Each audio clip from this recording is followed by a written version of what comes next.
What up, guys, family? It's your boy Camp with MSTV. If you're new to the channel, thank you so much for coming out to get you a money shot. If you're returning, welcome back. It's good to see you again. We're going to get right into it.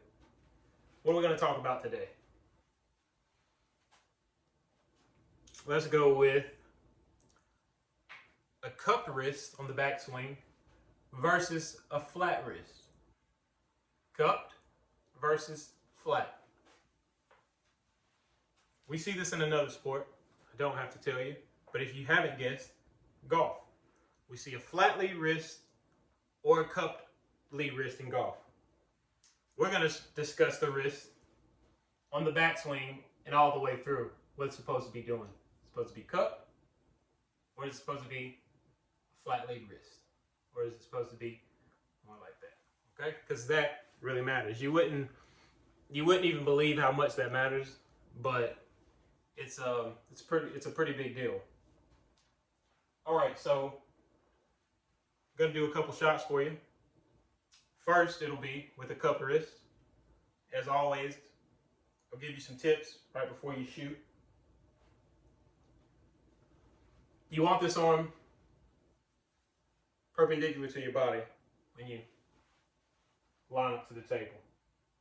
Okay, I'm not saying like that, but you don't want it. What I mean by that is you don't want it intersecting at any time. You want it parallel and to your side. Okay? Get on your tiptoes. Well, for me, I have to get on my tiptoes because that's how I play at the casino. Tiptoes, I'm leaning over so my arm or nothing's interfering. And the position that I have on the table, which is kind of a cupped wrist, I keep that all the way back with my swing. I keep that, I maintain that position. Let's try a few shots. Cupped wrist first. Bend at the elbow. Thumb underneath. 3-1. Okay. See that pattern that we usually see in this pendulum swing shot? 3-3's on the way. Just need to warm up, and I think we can light it up. Okay? We are gonna barbecue my table today. All right? 3-1. So that's with a cupped wrist. We'll shoot a few more with cupped wrist, and we'll move on to a flat wrist. Some more things to think about. Like I said, with the natural swing motion, a lot of times, most of my shot, you'll see that drawback where I kaya. You know, I have that little feedback because of the swing motion from my arm. So when I hit their ass, you know, I throw like that, you know, just because of the natural swing motion, the natural pendulum, the natural swing that this bend at the elbow causes. Notice I don't bend and move it. I'm not bending and moving it. I'm either this way or I'm this way, you know? This remains quiet. Notice how this arm, my upper arm when I'm swinging, notice how it remains quiet until I have to outstretch it to release at the adjacent point. This, quiet. Here, active. Something else to think about. Keep your thumb underneath the dice when you release, not on the side, not on the outward, not on the inward. Underneath, okay? And you want to kind of bend over so this goes straight down, okay? A little bit outwards. But if you have it too much over here, that causes a push and pull motion. And you can't naturally do the swing.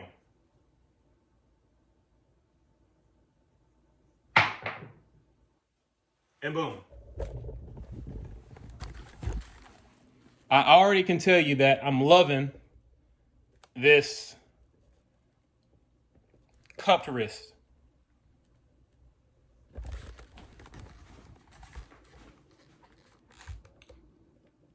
See if we can repeat that. If you excuse me for a minute, I don't check on the puppies. Just give me like, I'm sorry, I'm so sorry, but it's gonna be worth it. Just give me 3 minutes. I don't want to cut the video off. I'll be right back. God damn it.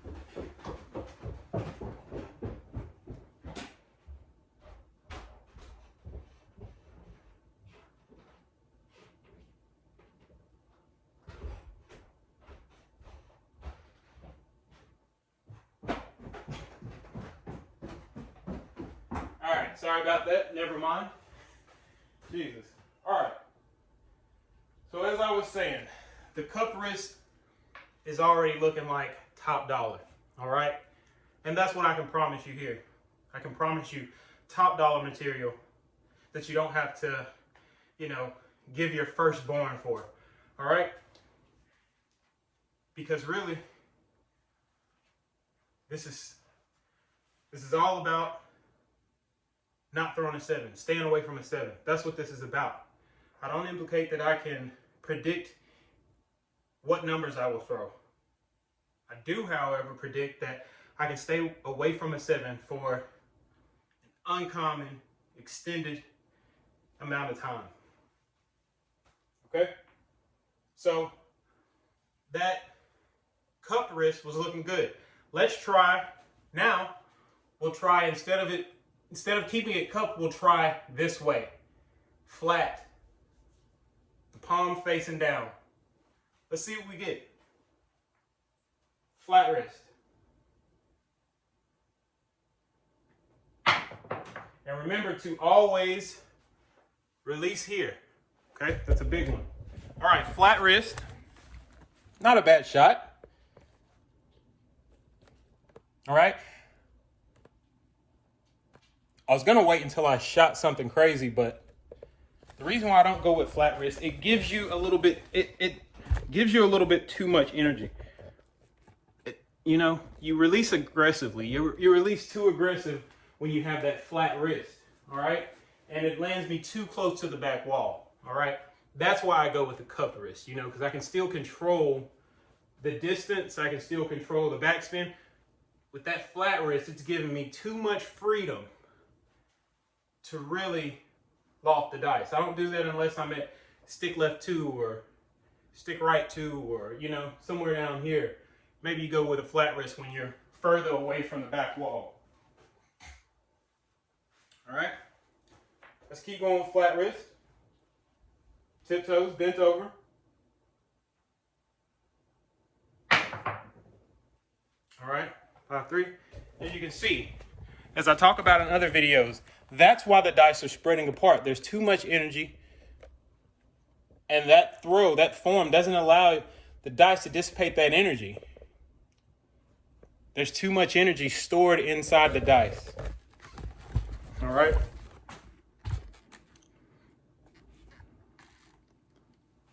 There's way too much with that flat lead wrist. But hey, let me know what you guys think. Try both of them. But as for me, as for camp, I shoot all these bangers with the cup style, okay? And I'm probably exaggerating that cup a little bit, okay?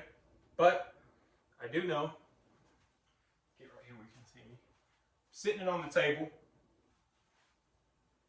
same way it's sitting on the table, the same way that I'm bringing it back with just a bend and I'm releasing. I'm keeping that same set. It's locked. Once it's on the table, it's going to be in that locked position. Really make sure this part of your hand is facing flat against the wall. Really make sure it's flat against that wall like that, you know? It's going straight to the wall. Flat against there. Let's do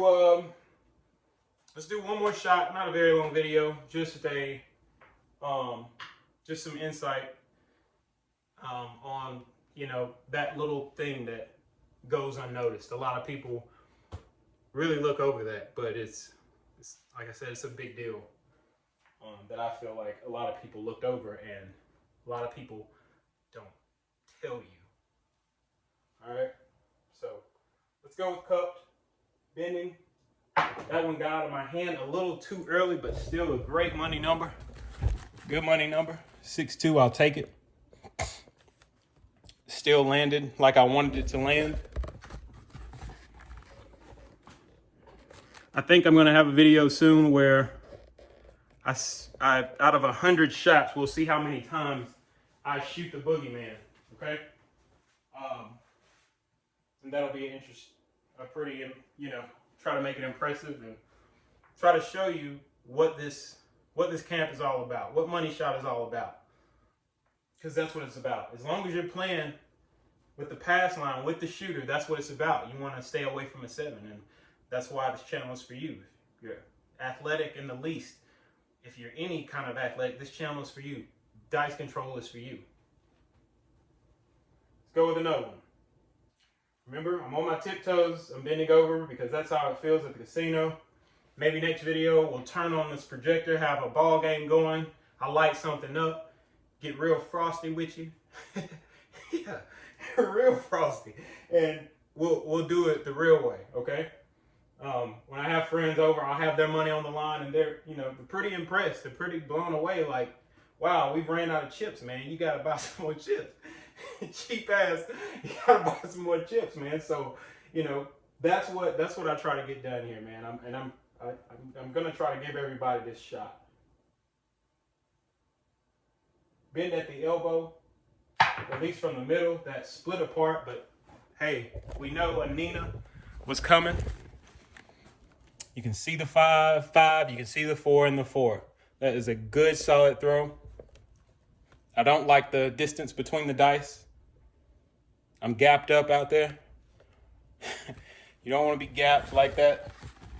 Whoa.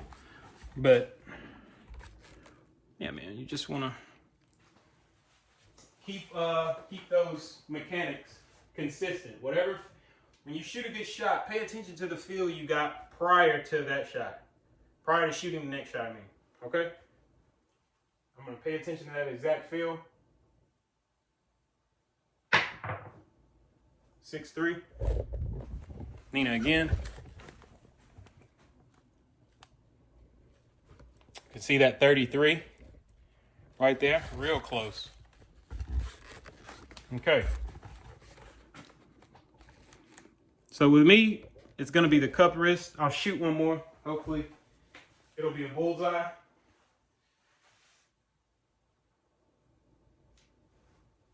Here we go. This is money shot, man, where we teach you how to shoot bullseye. Bend over, not too far out, not too far in. Just a natural hang. That wasn't a natural swing though, and that's why I went out. 5-2. It was more of a push and a pull feel, but I went out, but that's all right. A hard 8's right there. Well, y'all probably don't want me to go out on that, right? Redeem myself? All right. Okay. Fine. Let's go over the mechanics. Kind of a cup wrist slightly. Tiptoes and bent over. It's hanging down natural. Arm is at my side. It's not in front of me. It's not way off. See how it's connected? It's connected. I'll put a towel under here, it's connected, okay? If I were to put just a towel right there, this towel would stay until I did like that, okay? That's another little hint for you. All right, here we go. All right, 6-3. You know you're controlling when you shoot 6-3 on both sides of the table. Shot it on the left, shot it on the right, man. Nina, number of the universe, money. Dice Camp. Or MSTV, I'm sorry. MSTV, I'm sorry. I'm saying my old channel. MSTV. It's camp, and the shot is money. The shot cash. You can have the same shot, man. Because right now it costs $0 to subscribe to your boy. Can get you a cash shot, man. These cash shots over here. All right? I love you, Dice family. Do something nice for somebody.